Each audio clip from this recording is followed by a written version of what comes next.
Pepsi Prebiotic Cola in original and cherry vanilla. That Pepsi taste you love with just 30 calories and no artificial sweeteners. Pepsi Prebiotic Cola. Unbelievably Pepsi. From our virtual studios in not the Netherlands, but I am in Camarillo, California. It is once again the Marketing Geeks, and I was not here for these particular episodes, so you may notice that the show is even better. Maybe not. I don't know. But I was off having my adventure in the States, and if you don't know what I'm talking about, I recommend listening to a couple episodes back. Andros Gets Raw. Last true story I will ever tell. But until then, we have some influencer marketing stuff that I haven't even heard yet. I don't even know. What are we talking about? That's right. We are talking with an influencer marketing agency today. I'm going to be interviewing down with the CEO and one of the head employees, and we're going to get into the details, the nitty-gritty on what it takes to run an influencer marketing agency. It's exciting stuff. I mean, if you like influencer marketing, if you like marketing geeks, you're going to love the show. Nice. Well, I am looking forward to hearing it. But in the meantime, Marketing Geeks.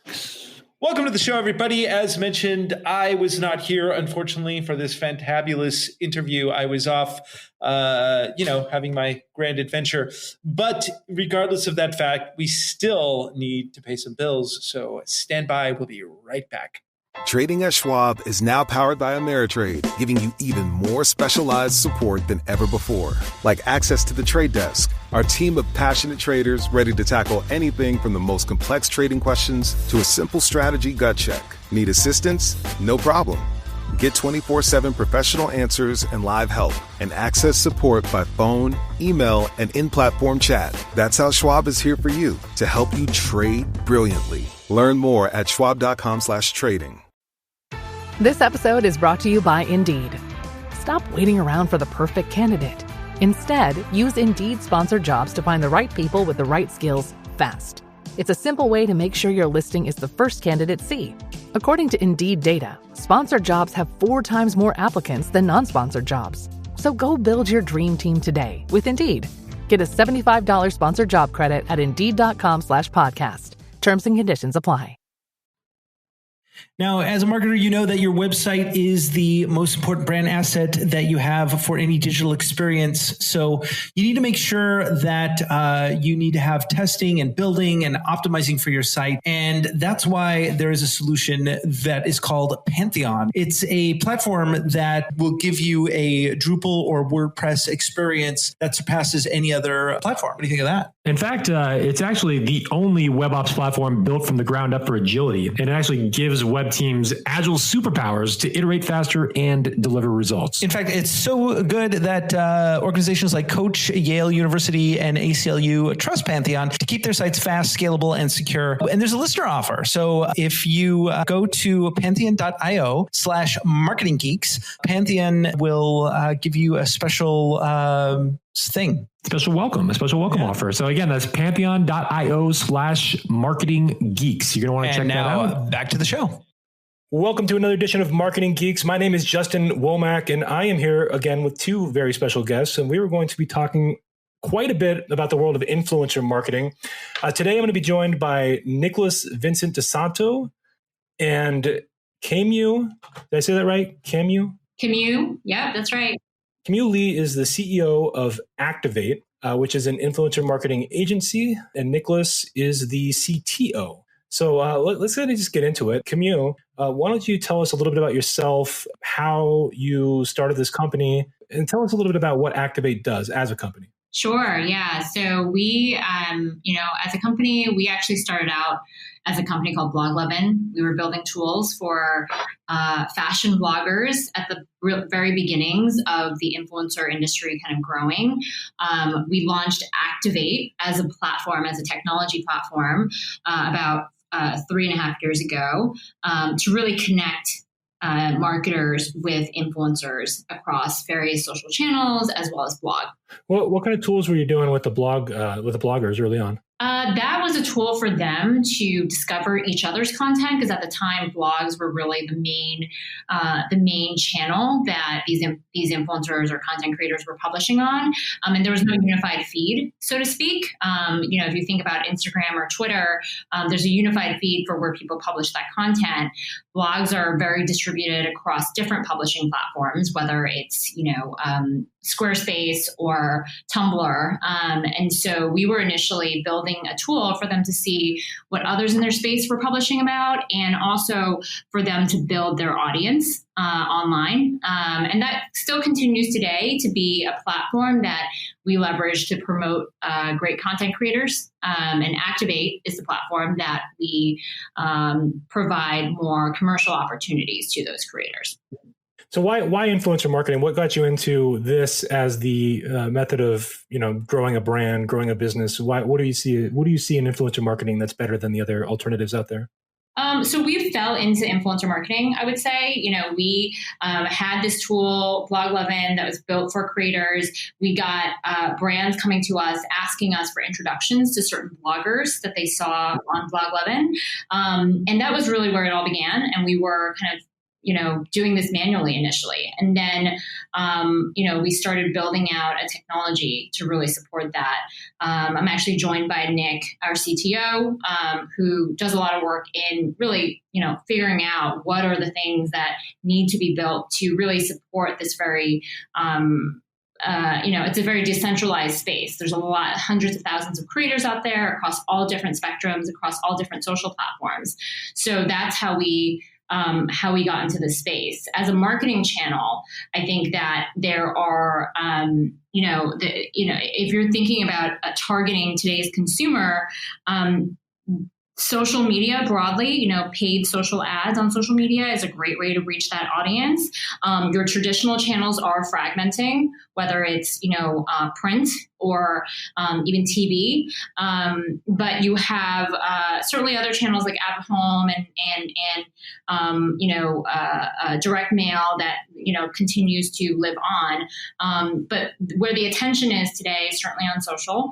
And you can get to them with paid social, or you can work with creators on these social platforms to share your story as a brand. So is that kind of with your company, when you connect a brand or business with an influencer, how do you leverage influencers specifically to build up brand equity for a client? Hi, this is Nick.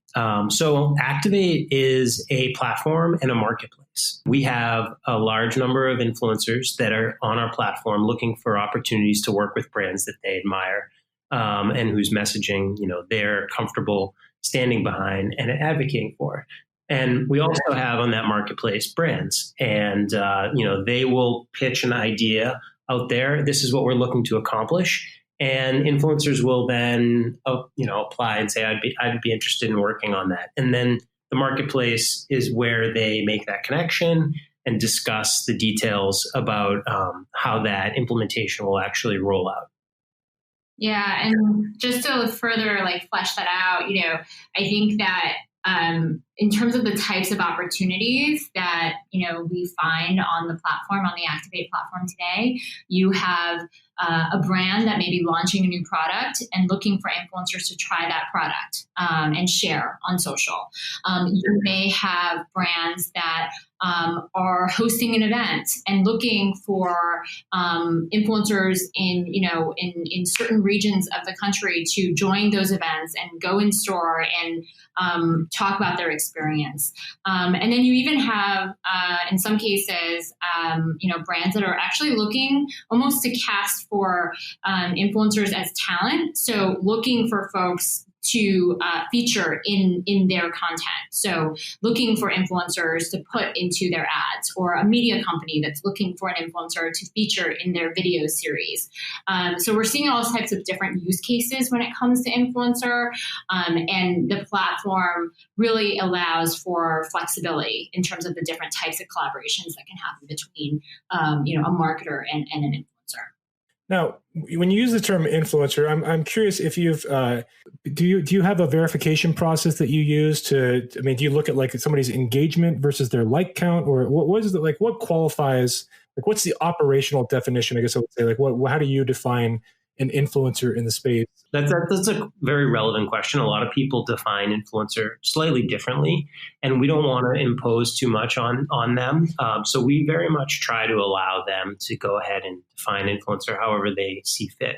But we do set, quality standards and on our platform. So, we would remove people if we didn't think that they were appropriate to be there. And otherwise, the brands can go ahead and choose who they'd like to work with on a case-by-case basis. But I think at a high level, there's a minimum follower count that kind of classifies you as an influencer as opposed to just a user of these platforms. And engagement rate is certainly one metric that will differentiate between them. So, but there can be a lot of interesting factors that impact engagement rate, especially across different verticals. Some are far more engaging than others. An influencer could be extremely good at content creation, but maybe they have a lower they could have a really beautiful aesthetic and a low engagement rate, or they could be very good at driving traffic to websites, but also have a lower engagement. So engagement rate is something that we see fluctuating a lot. However, we do surface that a lot because it's important to many people. Yeah, and in an era where I don't know if it's happening as much as it used to, but where people were buying fake followers for a while, things like that, it's good to have some quality standards in place. So it sounds like you have those in place to protect brands against kind of wasting money. So that we also want to surface, as much information as possible to the marketer. So, another metric that we calculate on the platform, for example, is what percentage of their content is sponsored versus organic. That's another kind of, incremental piece of data. Some brands will care more about that than others.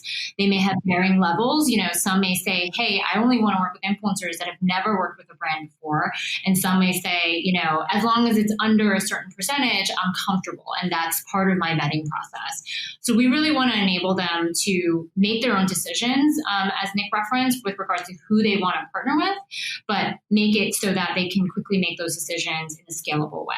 Do you do like a rating system for them as because I just know like even in podcasting, some podcasts are explicit, some podcasts are not. I'm sure some influencers can be kind of off the wall and explicit, even though they have huge followings. Like, do you have like a rating system on because some brands are more, conservative values than others. Do you prepare that kind of information up front for the clients? How do you handle that? We've never released, a single score for influencers. However, it's something we're constantly evaluating internally. And if it comes to the point where we think that it would be in the best interest of everybody, then we would move in that direction. Right now, we're trying to surface as much data as possible, connect people with third-party partners that do a lot of this fraud analysis. In case that's something that's very important to them, we pull a lot of reports from different people all the time to kind of see how fraud is being analyzed. But ultimately, we think that there's a lot of factors that go into that equation. And our main priority is just to surface all the information that you might ever want so that you can make that decision yourself and then defend it if necessary to anyone that was asking questions. Yeah, I like it. You're empowering the consumer to make an educated decision. Now, I do want to get into, you mentioned that, so basically you talked a little bit about how tech is kind of merging into the influencer marketing space right now, and that you have Activate has a new sentiment analysis tool. And the brief description that you gave me is that this tool uses machine learning to analyze the emotive quality of comments on social platforms. So tell me a little bit about how this tool works.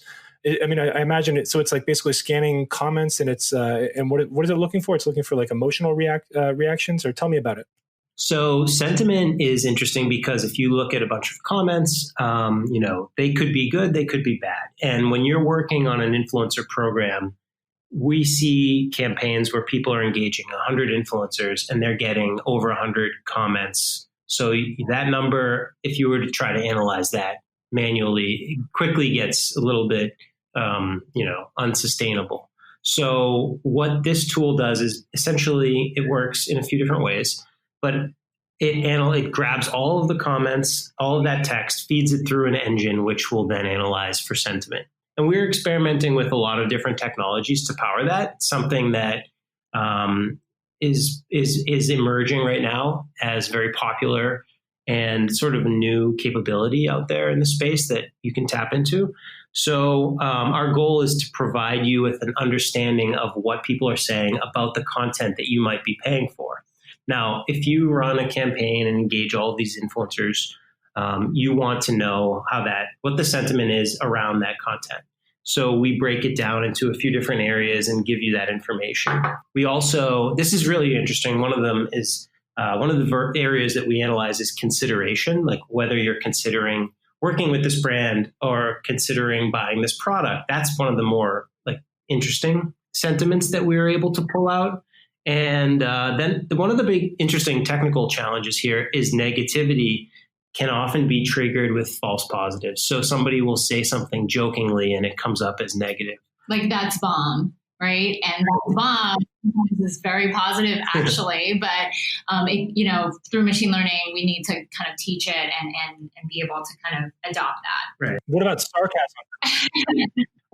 Sarcasm is extremely challenging. So that's this is a bit of a new area. So these are some of the things that we encounter. So the way that we mitigate that is twofold. One is we're constantly trying different algorithms behind the scene and trying to train these edge cases out of our algorithms, but also we surface all of the raw data to you. So it's not just the one number. You can go through and find the exact comments that may have tripped over some of these negative sentiments and form your own opinion and modify those if you believe they're incorrect. So if a particular influencer tends to have a higher sentiment analysis for when they're pitching a brand, then do they become like a more desired influencer, and that would be somebody that would demand more money then? I mean, is that kind of like the way it would work in the market? It's less so actually about using that to vet an influencer per se. It's more about after, you've had, hundreds of influencers post about your brand. Let's say you're launching a new product, and you want to report on what was the reaction to this content. It will tell you something about, what was the value of that piece of content, but not necessarily that influencer across the board, because, the same influencer may create another piece of content that drives different, sentiment breakdown. But from a marketer perspective, it's, when you think about where a lot of measurement is right now, it's either top of funnel, which is, in the influencer world, it's, likes, kind of broad engagement metrics and reach metrics. And then there's bottom of the funnel, maybe traffic driven, or if you give the influencers a promo code, you're tracking, conversions to some extent, but there's no mid funnel consideration or skepticism, that sort of measurement in the middle. So this is where this tool becomes interesting for brands that are looking to really see, well, how is this influencer program impacting their target consumer base? We're actually working on a couple of exciting enhancements to the sentiment analysis tool because, as you can imagine, there's two. And I don't know if this is obvious or not, but in influencer marketing, there are two real inflection points where you want data to be involved in the process. One is in influencer selection, like who am I going to work with? Making that decision, of course, is going to have a huge impact on your outcome. And then after you've gone ahead and paid people to work with you or exchanged goods in some way for them to partner with you, you want to know what was the outcome of that campaign that I just ran. So there's the before and the after. So if we can give you some intelligence around what you can expect, some predictive analytics around the sentiment, then that might help you make a decision when you're trying to evaluate various influencers to work with. Do you find that a niche specific influencer that is someone that's an expert in a very specific niche, and let's say they have a smaller audience, do you find that they are as effective or as somebody that has a gigantic multi-million person following? When you're matching brands, do you find that it's more valuable to have a niche specific influencer versus a broader category? I would imagine you would. I'm just kind of curious what your take is because you have the data over there. Yeah, I mean, we certainly see in certain circumstances there may be influencers with smaller following, but a very influential following. For example, a really good example of this is like a celebrity hairstylist. They are someone that may be followed by a lot of folks that are really interested in different types of hairstyles. They're interested in, they may be followed by other celebrities that they work with. That's someone that, if you just look at pure numbers, it may not be as impressive as, working with someone with a huge following. But if you are launching a new hair care line or a hair care product, that would be a huge get to partner with that, that type of influencer. Probably with them versus PewDiePie. Correct. Probably more relevant and, much better audience for what the product we're talking about. That being said, how do you identify these folks, right? In the mass, there's a much larger long tail of folks that all have maybe 20,000 in following. How do you identify the right folks? That's where, certainly technology has a role to play, certainly building relationships with these creators and tracking, what these creators are up to. Comes into play. It also depends on your intended outcome. Like what goals are you trying to achieve? Are you trying to drive brand awareness? Are you trying to drive traffic to your website? Or are you trying to get people to actually make purchases? And are you targeting like a specific niche geographic audience or a particular vertical? All of these things impact, if you're taking into, there are many dimensions to these influencers, not just the size of their following. But we look at all of these things and we try to create tools that help people produce superior outcomes. But like back to sentiment analysis, if I tell you that this particular influencer has a 12% probability of producing a sentiment of love in their following, what does that mean? That means like without some sense of benchmarking, is this above average? Is this below average? And that's really where we're trying to help people make these decisions. So comparing, the sentiment analysis to the average allows us to pull out the people that are over-indexing, in particular categories. It's an interesting topic. Now, a lot of the listeners of this show are going to be probably there's small to medium-sized business owners. And I know that so as a company, you were saying you've worked with some medium-sized businesses, but you've also worked with some major ones. You mentioned Walmart. I see on your profile here, you've worked with Gillette, Campbell's Soup, lots of these big brands, even like luxury brands like Gucci.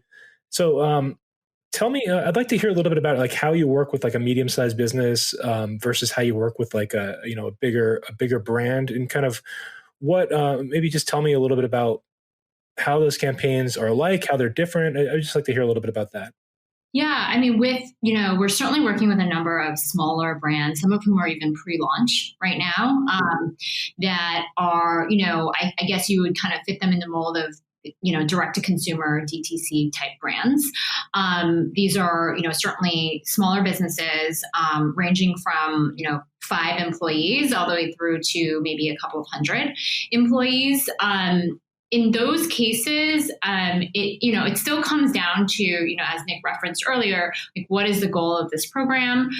We need to take a look at what the product price point, what is the consumer asked to do essentially? So is this a subscription? Is this an app download? Is this $1,000 mattress? Or is this a, $10 lip gloss? And in those cases, we do help with recommending a strategy for those programs.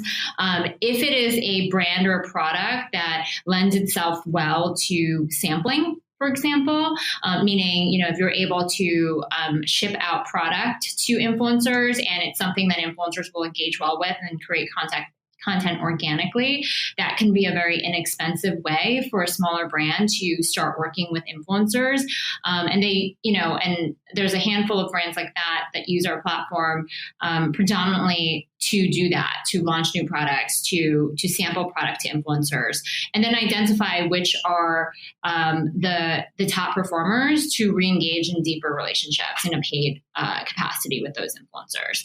The larger brands are, I would say taking a much more scaled approach. Typically, they probably have done, a fair amount with influencers before. And, it could be more brand awareness, larger kind of, a more scaled approach versus, a smaller brand that's launching, that they're really looking to test and learn and then scale from there. And just to add to that, I think you have to look at if you're a small to medium-sized business, you have to look at your marketing mix and understand, how does influencer fit in here and how can it help me? And if you are just getting started, if you dedicate some devoted hires to this initiative, using a platform like Activate in your in-house can really help you because, imagine if you're working with 5 influencers. That's not incredibly hard to wrap your head around managing that through email and spreadsheets. But if you're working with 1,000 influencers or more, or hundreds even, you need something to help you do that.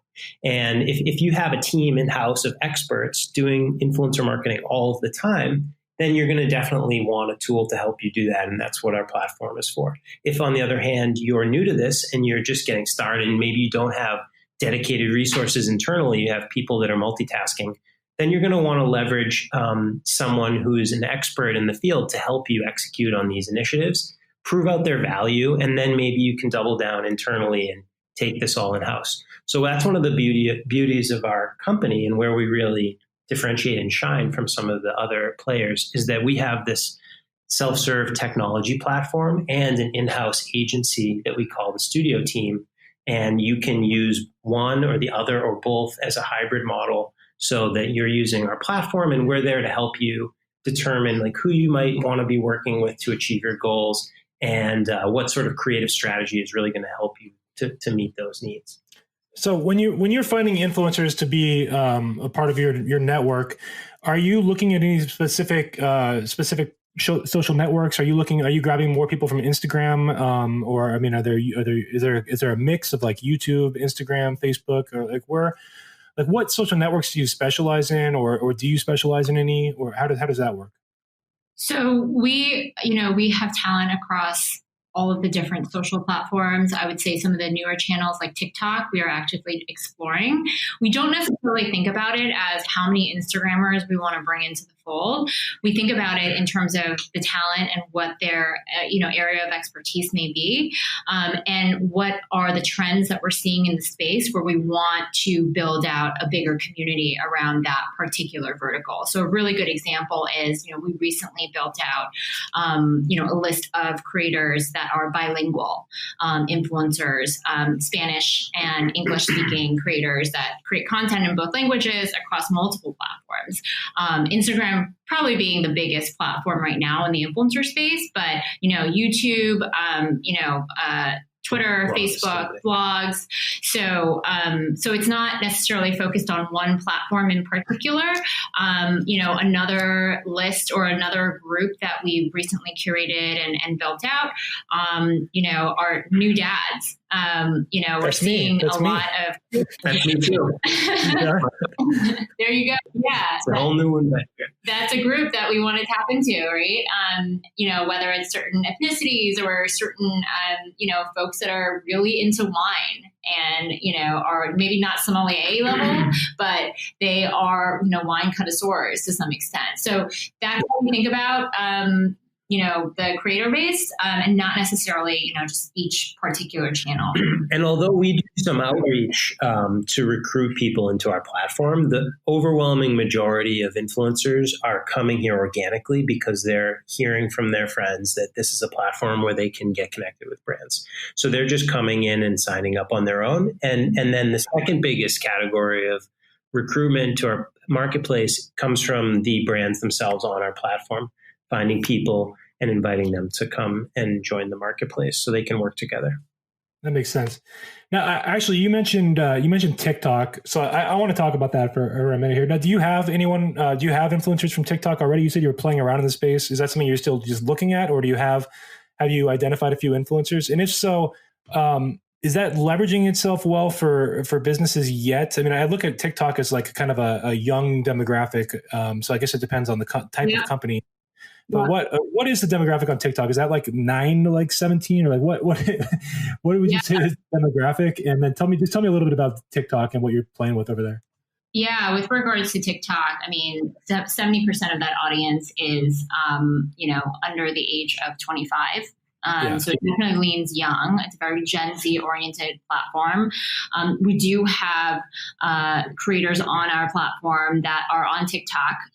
Mostly we're seeing that they are also, have significant presences on YouTube, or Instagram as well as Snap. Not necessarily, we, at least from our view, we haven't seen as many that are pure, just only TikTok influencers. I'm sure they exist. But given that we have existing presences on these other platforms, I think that's what we're seeing currently. In terms of brands leveraging TikTok as a platform, certainly, the TikTok platform is doing a big push around their branded. I don't know if you've seen like their hashtag competitions that they can. I think they recently did one with Chipotle where they did a lid flip competition or challenge where, they were challenging, consumers on TikTok to go to Chipotle and flip the lid, I guess. And they also, paired that with influencers to really take the charge on this challenge and make it something that was more of a movement. So there's certainly, I would say they're very creator friendly as a platform. We haven't, it's definitely because of the younger audience, I think that, limits the brands, so to speak, that would partake on that platform at this time. But we've definitely heard it come up a lot. We are starting to kind of collect information on our end, creators that are active on TikTok. But right now in the influencer space, we're seeing TikTok more as experimental, in some cases added value, versus the core of an influencer program. Yeah, and they have some limitations on the type of content that they can put out. I mean, what is it like? It's like a 1-minute video, or I don't even remember what is the format of TikTok? Yeah, there's the music element. It's like clips of videos, and there's I think it's done well in the entertainment verticals. If you're launching a new movie, a new TV show, that's done well on TikTok as a brand. But I think they're looking to expand beyond that. Yeah, I'm sure they are. No, because they bought Musical.ly, which was Musical.ly was taking off a bit, and it got big enough to where it got mentioned in Gary Vaynerchuk's book. And I know TikTok acquired them. So I mean, I don't use TikTok, but I try to do my best to like pay attention to it because I know it's a growing brand. I know it's going to be important in the future. But I've logged in there. I have an account, but it's kind of painful for me to try to go on there. No, it's a lot of comedic content, musical content. It's a different type of content that's being created on Instagram, of course. Yeah. So it's a different, it's different type of creative that comes out of it. I think like what we're anticipating is that over the next 5 to 10 years, there are going to be more platforms that, people are going to be, that will be growing their audience. I don't think it's going to be further consolidation in the space. There'll probably be more niche marketplaces, and we anticipate like that happening and us, integrating them deeply with our platform. And when we see demand in the marketplace, we're going to build out a core constituency of relevant influencers for our brands to work with, should they want to do that. Okay. So what else do you see as so when you're working with like machine learning, do you have any other functions that you see that machine learning coming into play with influencer marketing or with social media marketing in general? Like where else do you see that going with like the invent of this machine learning technology, or as it continues to improve, where else can that take this?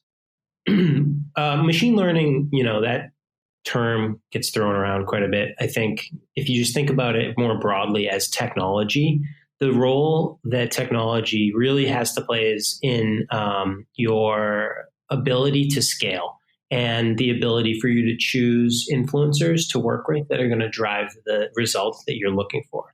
So if you're trying to analyze, there's by some measures like 1 million influencers out there. other people, would have whatever the number might be. It's a lot.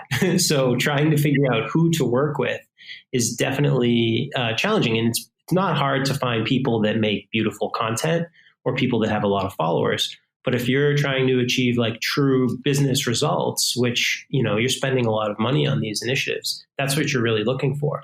So analyzing giant sums of data and predicting what the outcome will be like based on past performance is definitely very, very important. So you can do image analysis is getting more and more sophisticated all the time, and content is becoming increasingly video and, image dominated.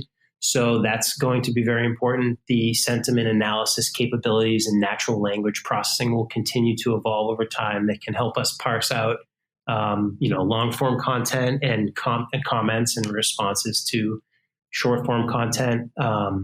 And then there are, capabilities that we're working on to alert you of situations that you maybe want to be brought to your attention, because the reality of social media is that there are millions of people talking about your brand, if you're a big brand, or thousands of people, even if you're a small brand.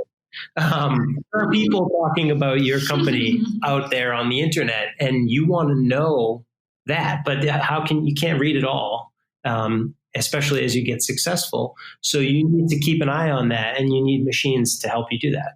Yeah, absolutely. Yeah, I think brand mention tracking is critical.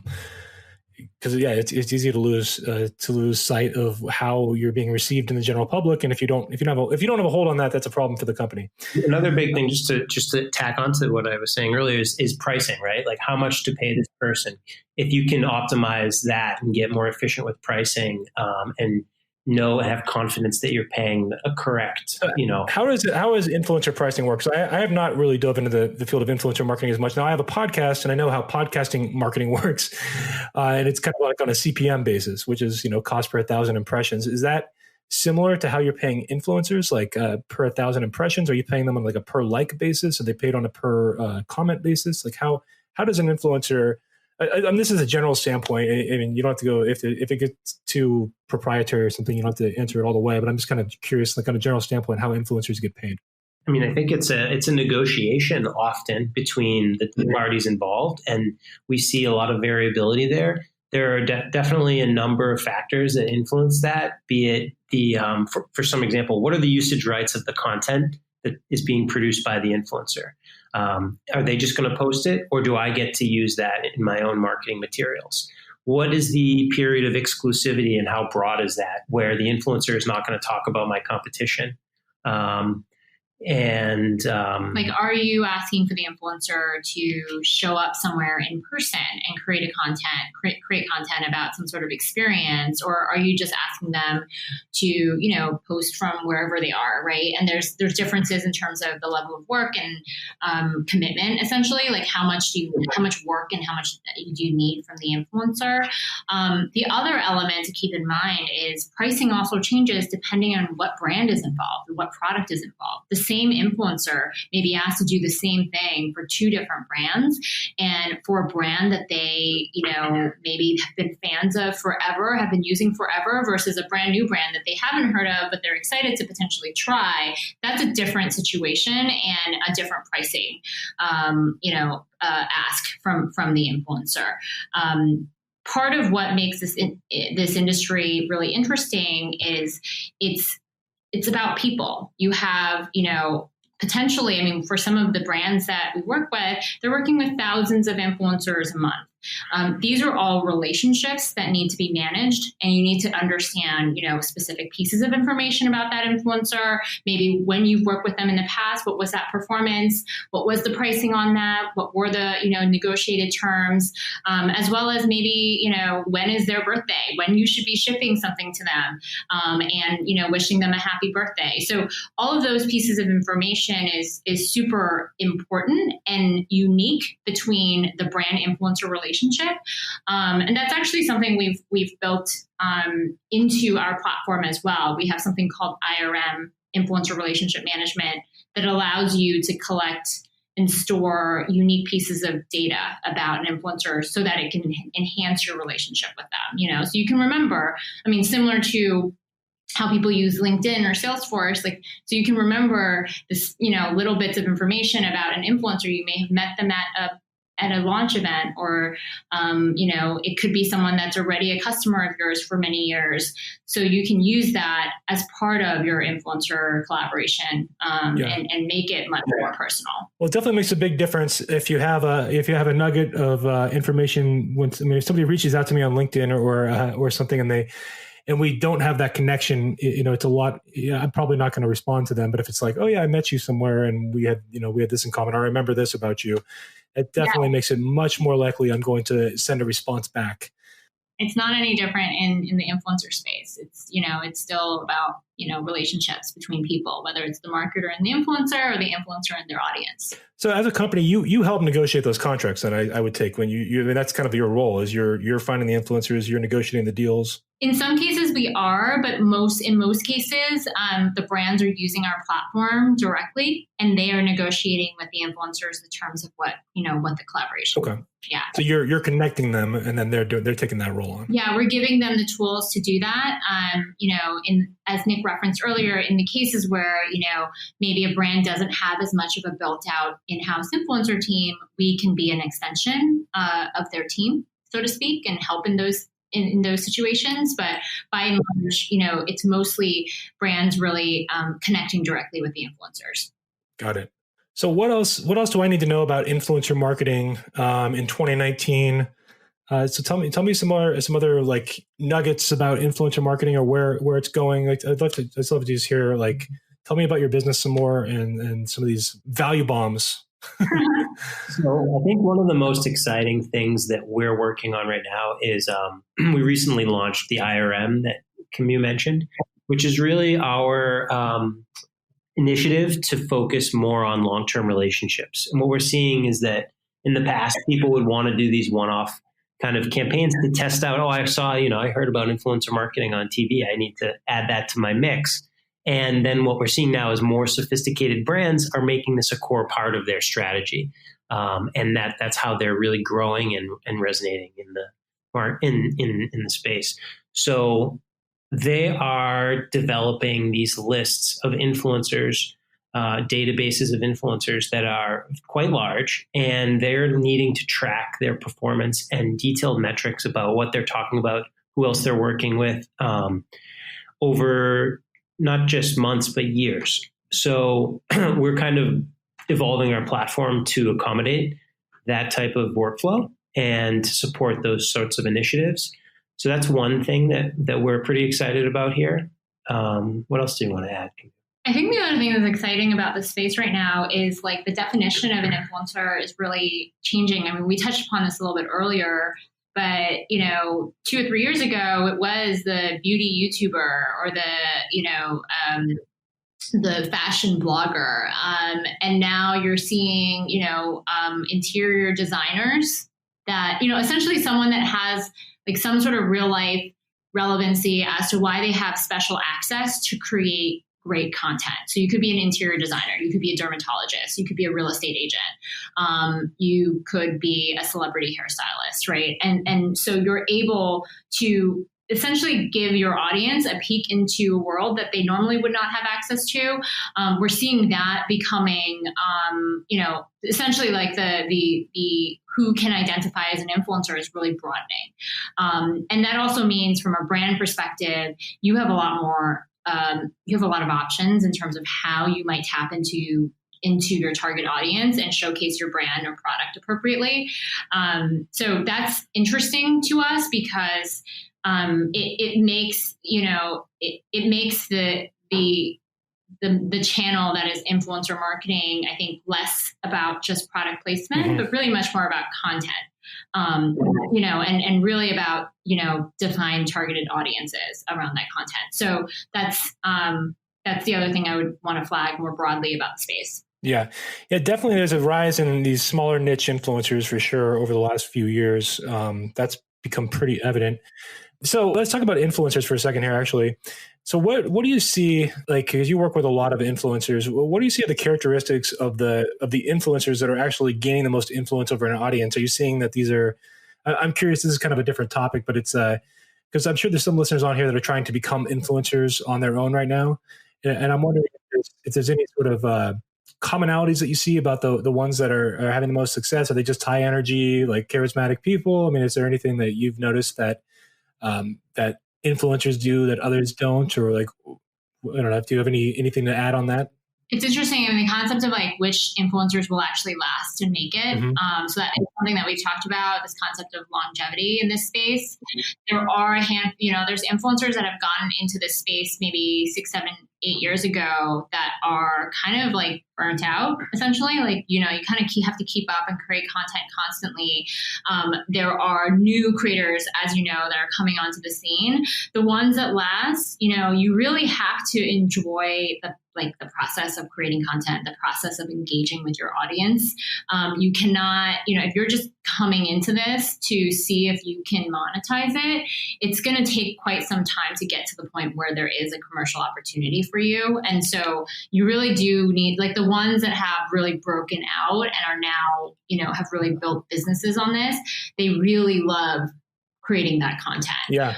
They love, they enjoy talking to their audience, and you can see it. You can see the difference between the influencers that are constantly literally having a conversation with their audience in the comments, connecting different audience members with each other, things like that, versus, you're just posting a piece of content to get, a certain number of likes or comments. So it's a different, it's a different approach. And you can be willing to publish for quite some time and really not get very much out of it. and in order for you to push through, you have to really enjoy it, I think. So it sounds very but basic, it's becoming, it's as technology improves on our cameras and our phones, we notice that the quality of the content that people are producing continues to improve. Yeah. So in many ways, it's easier to produce excellent quality content these days. And you have this ever increasing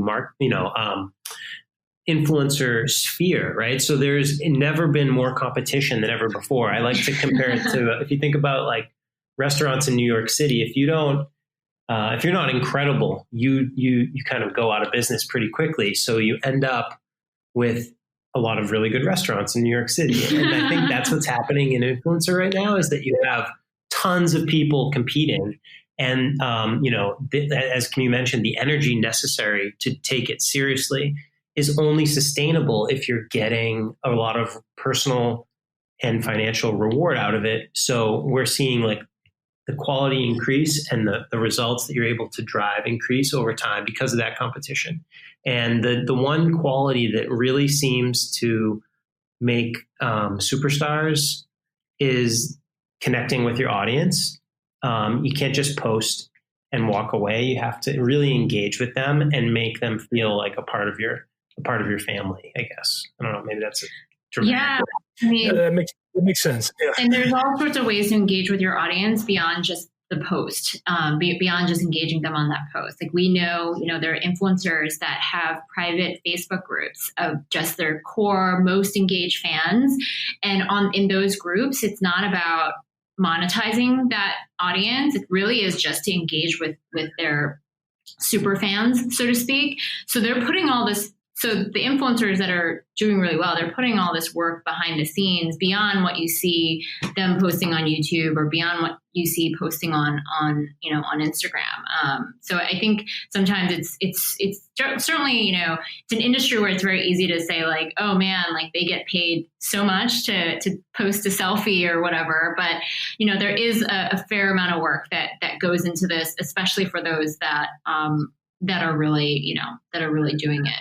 Yeah, I think it's a lot of work. I think they put in a lot of work, and they're a little bit underappreciated on the amount of work that they put in, because it's a grind to put out that much content every single day, all the time. And you have to always kind of be on as a personality. So testing new channels, making sure that you're aware of where else you might need to publish. There's a lot that goes on. I guess that's why I like podcasting, because there's still less than 1 million of us out there. So it's a lot of influencers are doing podcasts nowadays. It's a really good way to get that personal in your ear connection. Yeah, that's the newer channels like TikTok, podcasts, email newsletters. There's a lot of different channels that we're exploring as a company because we see influencers kind of, jumping on board. Yeah. Well, I mean, I think TikTok, I'm very interested in TikTok. That's something I'm following closely right now. I'm trying to, even though I don't particularly like the platform, but I mean, again, it's the audiences. That's where I'm very interested in that. And I always look at like whenever these new opportunities emerge, you're going to get the best value for your money in the early stages. So I am keeping my eye on that. But podcasting has been pretty awesome, and it's definitely. It's still. I think it's not a newer platform, but it hasn't been monetized as effectively until the last couple of years. I think they've now like started to bring advertisers on board and things like that much more efficiently. Yeah. Yeah. So that's why like the last couple of years have been more of like bigger for podcasting. Cool. Well, I think we're kind of getting toward the end of our interview right now. But tell me a little bit more about like how can somebody work with you at Activate? Like for our listeners, if they want to get in touch with you, where are they going to get in touch with you? What's the first step in that journey with you? Sure. Yeah. I mean, they can always come check out our website, activate.social. Through there, you can certainly reach out to us. We'll, whether you're interested in accessing the platform or if you need help with your influencer strategy, someone on our team will always get back to you pretty quickly. And then, we're on all the various social platforms as well. So we've had people reach out to us. I would hope so. Social. Very cool. And let me ask you this: so who's your favorite influencer right now on the out there? Out there, I don't know. Oh, no. Favorite, it's hard to say favorites, but I will say that I've met a lot of creators over the years, and there are some that I'm just hugely impressed by in terms of just the sheer how much work and strategy goes into what they build and what they put out there. There are influencers like, that have since built businesses on top of their content, right? You have, Emily Weiss, who started out with Into the Gloss, and now she has a huge, direct-to-consumer beauty brand, Glossier. Skinny Confidential is someone that I honestly, I don't even know how I initially started following her, but she publishes on every single channel, basically. She also has a podcast. But she is fantastic in terms of really talking to her audience. She's that example that I was thinking in my head when she's someone that has those Facebook groups with her supercharged fans. She's someone that publishes on Snapchat, on her website, on Facebook, on Instagram. And she has a team. She's really built out like a media company. So she's also someone I think that, is a powerhouse when it comes to this space. There's so many creators, so I don't want to go on and on, but yeah. I have my favorite is I'm kind of, this is going to put me in a box, but it's a little bit strange. This guy, Andrew Camarada on YouTube, he has a construction landscaping business, and I just totally love it. He's always working with building a bridge or doing some crazy thing. I'm going to dig a hole and make a pond. And I just love that guy. There you go. You can see how broad this space is. Yeah, it's broad and different approaches. But it's good though, because people can look at what's working, what can we model. And I'm a big believer that you can somewhat model, what the successful influencer are doing. Obviously, you have to put a little bit of your own spin on it to differentiate yourself. But it's good to know what's working, who's doing well, and then to try to replicate that success. Yeah, for sure. Cool. Well, any last nuggets of wisdom or any last bit of advice you want to leave our listeners before we finish off here? Last nuggets. I mean, something that I do always say is, this is not different than on any other marketing channel. You have to test, you have to measure. You can't just expect, I think sometimes people come into influencer and expect you work with an influencer and it's going to blow up your brand. It really doesn't quite work that way. You really have to be systematic and strategic about it. So that would be my last bit. I don't know, Nick, what do you? If you've ever heard of influencer marketing and you find it interesting, give us a call. I like that. We don't actually have a phone, so don't call us. You can email us. Emails. That's perfect. All right, thank you. So Kamiu and Nicholas, thank you so much for being on the show, and I hope to stay in touch and be in contact with you again soon. Awesome. Thanks so much for your time. Yeah, thanks a lot for having us. It was fun. My thanks to our special guest this week. Thank you for being on with me and for this wonderful interview. And apologies for not having Andros here to, ask the hard-hitting questions. Did I go too soft, Andros? You did, man. You did. But you know what? You held it down. That's what I like about you, man. You can do it.